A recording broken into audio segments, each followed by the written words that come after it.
సంతానం కావాలన్న మీ కలను నిజం చేసుకోండి. 49 అంటే సంతానం, 49 అంటే సంతోషం. వివరాలకు సంప్రదించండి.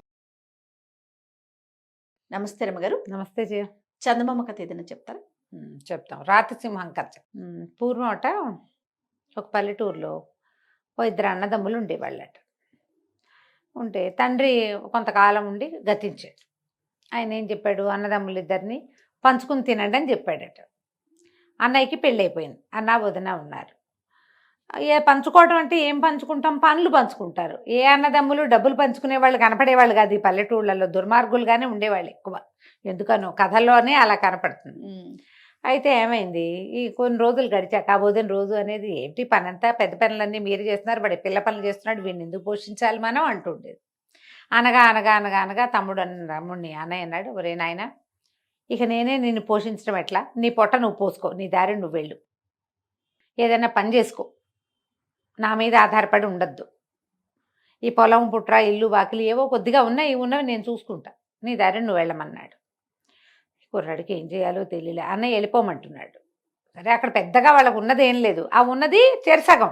కానీ అన్నయ్య ఆ మాట ఎత్తటల్లా, ఇదంతా నేను నాదేనంటున్నాడు. సరే, తమ్ముడు ఏం చేశాడు, వాళ్ళ అమ్మకి చెప్పాడు, అమ్మ అన్నయ్య నన్ను వెళ్ళిపోమంటున్నాడు ఇంట్లోంచి, మరి నేను అటు కొండ దిగి అవతల ఊరిలో ఏదైనా పని చేసుకుని బతుకుతానమ్మా అన్నాడు. వాళ్ళ అమ్మ అంది, నాయన ఇవాళ నిన్ను బొమ్మన్నాడు, రేపొద్దు నన్ను బొమ్మంటాడురా, నువ్వైతే ఏదో కాయ కష్టం చేసుకుని అన్నం తింటావు, నేనేం చేస్తాను, మరి నా వల్ల కాదు కదా, నీతో ఉంటా, నీకు అన్నం వండి పెట్టాలి కదా, నీ పెళ్ళి అయ్యేదాకా నేను చూసుకోవాలిగా, నేను చూసుకుంటాను, నన్ను నీతో తీసుకుపోరా, నన్ను ఇద్దరం కలిసి వెళ్ళిపోదాను రా. తమ్ముడు చెప్పాడు, అమ్మని తీసుకెళ్తాను నాతో అంటే ఆ కోడలు సంతోషించింది. ఇక అత్తగారి పెత్తనం ఉండదు, హాయిగా ఇల్లంతా మనమే ఏలుకోవచ్చని సరేనన్నారు. చిన్న కొడుకు తల్లి కలిసి బయలుదేరారు. ఒక ఎత్తైన కొండ ఉంది వాళ్ళ ఊరు దాటాక. ఆ కొండ దిగువన ఇంకొక ఊరుంది, వీళ్ళది చిన్న ఊరు, అవతలది కొంచెం పట్టణం. ఈ కొండ మీదకి వెళ్ళి సగపడి దిగుతుంటే వాళ్ళకి ఒక పురాతనమైన ఇల్లు ఒకటి కనపడింది. ఎవరో కట్టుకున్నారు పాతకాలంలో, బంగ్లా లాంటిది, పెద్దది కాదు, ఈ వేసవి విడుదలుగాను అలాగూ కట్టుకునేవాళ్ళు అప్పట్లో.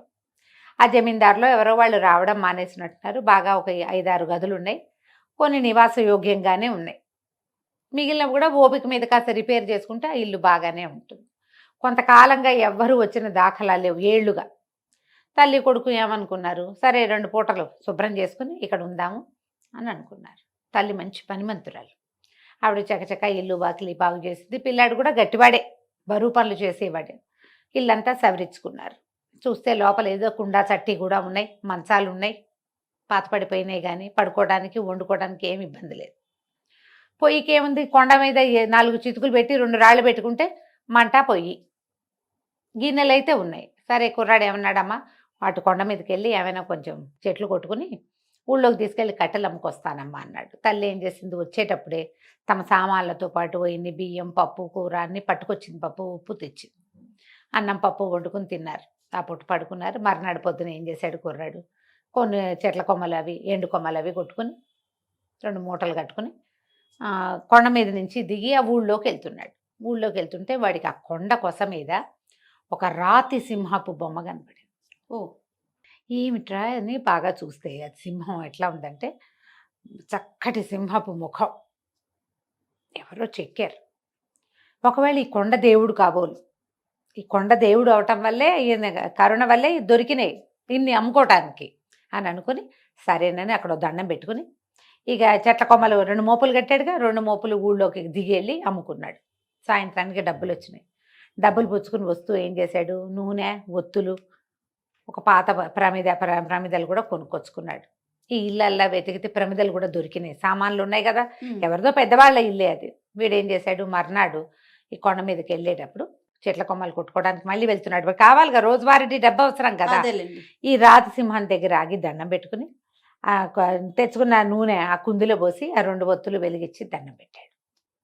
దండం పెట్టేసరికల్లా ఆ సింహం లోపల నుంచి మాటలు వినిపింటాయి, ఎవరినైనా నువ్వు అని. వీడు పదే దండాలు పెట్టి, అయ్యా నేను ఇక్కడ నివాసం ఉండటానికి వచ్చాను, మరి మిమ్మల్ని చూసి దైవంగా భావించా, నిన్న దండం పెట్టాను, నిన్న చేతి నిండా కట్టెలు దొరికినాయి, ఇవాళ కూడా చేతి నిండా కట్టెలు దొరికినాయి, నిన్న శుభ్రంగా తిన్నాము, డబ్బులు మిగిలినాయి, అందుకని మీ వల్లే నాకు ఇది లభించిందని దీపారాధన చేసుకుంటున్నాను స్వామి అని చెప్పాడు. చెప్తే సింహం అంది, అది రాతి సింహం, ఓ పంచి వెదురు బుట్ట ఒకటి పట్టుకురా, రేపు వచ్చేటప్పుడు నువ్వు వెతుక్కోకుండా ఉండేలా అంత సంపదిస్తాను నీకు. సరేనన్నాడు కుర్రాడు. అప్పటికి 3వ రోజే వాడు మర్నాడు ఏం చేశాడు, ఈ కట్టెలు పుచ్చుకొని పోయాడు ఊళ్ళోకి. అమ్మేసి వచ్చేటప్పుడు అంత వెదురు బుట్ట కొనుక్కొచ్చుకున్నాడు. బుట్ట ఎందుకురా అందుకని వాళ్ళమ్మ ఏ ఆకులు ఆకుకూరలు కోసుకురావడానికి గోంగూర అవి ఉన్నాయి, కొండ గోంగూర అవి కోసుకొస్తాడు, అదే అందుకు బుట్ట తెచ్చాడు అనుకుంది. తల్లి పెద్దగా దానికి అడగల. మర్నాడు మళ్ళీ వీడు దీపము నూనె పుచ్చుకుని వెళ్ళి, దీపం కుంది అక్కడే ఉంది, నూనె ఒత్తులు పుచ్చుకొని వెళ్ళాడు, ఈ బుట్ట పుచ్చుకెళ్ళాడు. నూనె పోసి ఒత్తులు వెలిగించి ఆ బుట్ట పుచ్చుకొని వచ్చానండి అని దండం పెట్టాడు. సింహం అంది, నా నోటి కింద పెట్టు ఈ బుట్టని, దీన్ని మొహర్లతో నింపుతాను, కానీ కింద పడకూడదు, బుట్ట నిండేటప్పుడు చెప్పు. మొహరు కింద పడిందా నీకు చాలా కష్టాలు వస్తాయి అని చెప్పింది. సరేనని ఆ బుట్ట సింహం నోరు కింద పెట్టాడు. సింహం నోరు ఇట్లా అని గర్జనలాగా నోరు తెచ్చింది. నోట్లో నుంచి జల జల జల జల బంగారు కాసులు రాలిపడ్డాయి. బుట్ట నిండిపోతుంది. కుర్రాడు బుట్ట నిండిపోతుందండి అన్నాడు. అనగానే టక్కిన ఆగిపోయింది. ఇవి తీసుకుని పో, నీ బతుకు నువ్వు హాయిగా బతుకు. ఆ మొహర్లో ఉన్న బుట్ట తీసుకుని కిందకి దిగెళ్ళిపోయాడు. తల్లి నిర్ఘాంతపోయింది. ఇంత డబ్బా, ఏనాడు బంగారు కాయను చూసిన వాళ్ళం కాదు మనం, ఇదెక్కడిదిరా, ఇది ఎట్టా వచ్చిందిరా అంటే, అమ్మాయిగో ఇది ఇట్లా జరిగిందన్నాడు. చాలా భయపడ్డాడు. కానీ భయపడింది కానీ అమ్మ సరేనని ఊరుకుంది. కుర్రాడు ఏం చేశాడు, శుభ్రంగా ఊళ్ళోకి వెళ్ళి 4 మనుషులను తెచ్చి ఇంటికి సున్నాలు వేయించి ఇల్లంతా బాగు చేసుకుని చుట్టూతా కోరడి కట్టి ఇంట్లోకి కావలసిన సామాన్లు కొనుక్కుని ఒక 1/2 డజన్ మేకలు, ఓ 4 గొడ్లు కొనుక్కుని డబ్బులు తినేద్దాం అనుకోలే వాడు. చక్కగా హాయిగా ఉండటం మొదలుపెట్టాడు. మేకలను కోసుకెళ్తున్నాడు, తోలుకెళ్తాడు, ఆవులను తోలుకెళ్తాడు, గొడ్లు తోలుతాడు. సాయంత్రం అయ్యేసరికి పాలు పిండి ఊళ్ళోకి తీసుకెళ్ళి పోసేస్తాడు. మొహర్లు సగం ఖర్చు అయినా కొన్ని మొహర్లు లోపల ఉన్నాయి, రోజువారీ డబ్బులు వస్తున్నాయి. నీకు ప్రతిరోజు పాడి బయటికి వెళ్తుంటే డబ్బే కదా వచ్చేది. చక్కగా ఉన్నాడు పచ్చగా. ఈ కొండ ప్రాంతం నుంచి దిగి పై ఊరు వెళ్ళే వాళ్ళందరూ చూశారు, చిన్నవాడు బాగున్నాడు బాగున్నాడని. ఎవరో 2-3 పెద్ద మనుషులు, మీ వాడికేమో బ్రహ్మాండంగా ఉన్నాడు, కొండ మీద ఏదో ఇల్లు పెట్టాడు, ఇల్లంతా బాగు చేశాడు, మరి గొడ్లున్నాయి, నేడో రేపో పిల్లనిస్తారు ఎవరైనా వాడికి, వాడి పని పసందుగా ఉందన్నారు. వీడికి అర్థం కాల, నేనేమి ఇచ్చి పంపలేదే వీడికి, వీడికి ఏదైనా పాత ఏదైనా దొరికి ఉండాలి. ఇలా ఆలోచించి మొగుడు పెళ్ళాం ఇద్దరు వెళ్ళారు. వెళ్ళి ఇంత డబ్బు ఎట్టా వచ్చింది ఏమిటి అని తమ్ముడిని అడిగాడు. తమ్ముడు నిజమే చెప్పాడు. సింహం తల ఉంది కొండ మీద, ఆయన ఒక దేవుడు, నేను రోజు వెళ్ళి దీపం పెట్టొస్తాను, ఆయనే ఇది నాకు ఇచ్చాడు. సరే ఈయనకు అనిపించింది, ఏమిటి మనం మాత్రం ఎందుకు ఊరుకోవాలి, ఇల్లు వాకిలి ఉన్నాయి అనుకో, పొలం పుట్రా ఉన్నాయి, ఒడ్డు గోదా ఉన్నాయి, ఉంటే డబ్బొద్దు కావాలి ఇంకా. సరే ఆలోచించుకుని పట్నం వెళ్ళి 2 పెద్ద పెద్ద దీపపు కుందులు, ఒక పెద్ద వెండి పళ్ళెం పుచ్చుకొచ్చాడు. సరే పళ్ళెంలో పళ్ళు గిళ్ళు పెట్టి దీపారాధన చేసి సింహం ముఖం దగ్గర పెట్టాడు. ఎవరు నువ్వు అని అడిగింది సింహం. అయ్యా నేను ఊర్లో ఉంటానండి, మా తమ్ముడు కట్టెలు కొట్టుకోవడానికి వచ్చి మీకు దీపం పెట్టి మీకు దండం పెట్టాడని మీరు వాడికి మొహర్లు ఇచ్చారు, నాకు కూడా దయచేయండి అవి అన్నాడు. సింహం అంది, సరే అలాగే, నోటి కింద బుట్ట పెట్టు, నిండేటప్పుడు చెప్పు. సరే వీడు బుట్ట పుచ్చుకొచ్చాడు, పెద్ద బుట్ట తెచ్చాడు. సింహం హెచ్చరించింది, మొహరు కింద పడితే కీడు జరుగుతుంది, కింద పడకుండా చూసుకో, నిండేటప్పుడు చెప్పు. సరే మొహర్లు గలగల గలగల రాలడం మొదలుపెట్టాయి. వీడేమనుకున్నాడు, ఇట్లా కొప్పుగా వచ్చాక చెబుదామనుకున్నాడు. తమ్ముడు ఇంత మటుకు రాగానే ఆపేశాడు. ఆశపాతకులకు ఎలా ఉంటుంది, ఆఖరిది కూడా వదిలిపెట్టబుద్ధి కాదు. ఇన్ని వచ్చినాయి, ఆ 2 లేకపోతే ఏమిట్లే అనిపించదు. మనని మనం హెచ్చరించుకోవాలి ఇలాంటప్పుడు. ఇన్ని ఉంది చాలు, ఆ 1000 లేకపోతే ఏమైంది, ఆ 10,000 లేకపోతే ఏమైంది, ఆ 1,00,000 లేకపోతే ఏమైంది అలా అనుకో. ఆశపాతకత్వం అది. ఇతను ఏం చేశాడు, ఇట్లా కొప్పుగా వచ్చాక చెప్దామనుకున్నాడు. మొహర్లు నున్నగా ఉంటాయి, కొప్పుగా వచ్చే సమయానికి మొహర్లు ఒకదాని మీద ఒకటి పడి ఒకటి జర్రం జారి నేలకు తగిలింది. ఎప్పుడైతే మొహరు నేలకు తగిలిందో సింహంలోంచి నోట్లోంచి డబ్బులు పడ్డం అయిపోయింది. ఇతను బుట్ట పుచ్చుకుని వెళ్ళిపోదాం అనుకున్నాడు.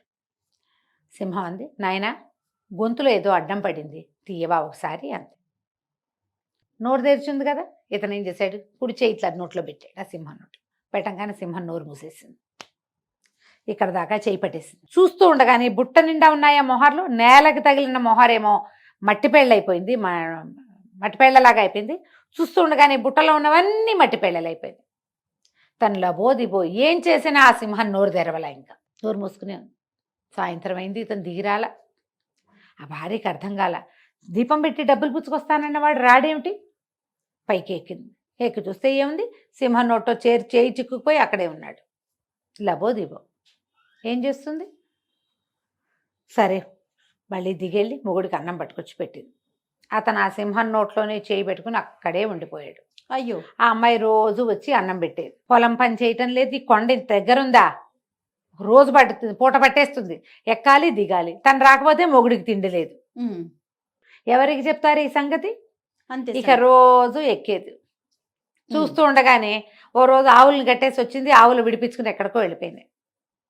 పొలం నిండా పైరుంది, పైరు మొత్తం మాడిపోయింది. పైరు మాడిపోయింది, గొడ్లు పోయినాయి. ఈ అమ్మాయి పైకి రావాలి, కింద వంట చేసి పెట్టే దిక్కు లేదు, సంపాదించే నాదుడు లేడు. సంపాదించేవాడు సింహం నోట్లో తలకాయ పెట్టుకుని చేయి పెట్టుకుని కూర్చున్నాడు. ఇక లబలబల ఆడిపోతూ ఉండేది.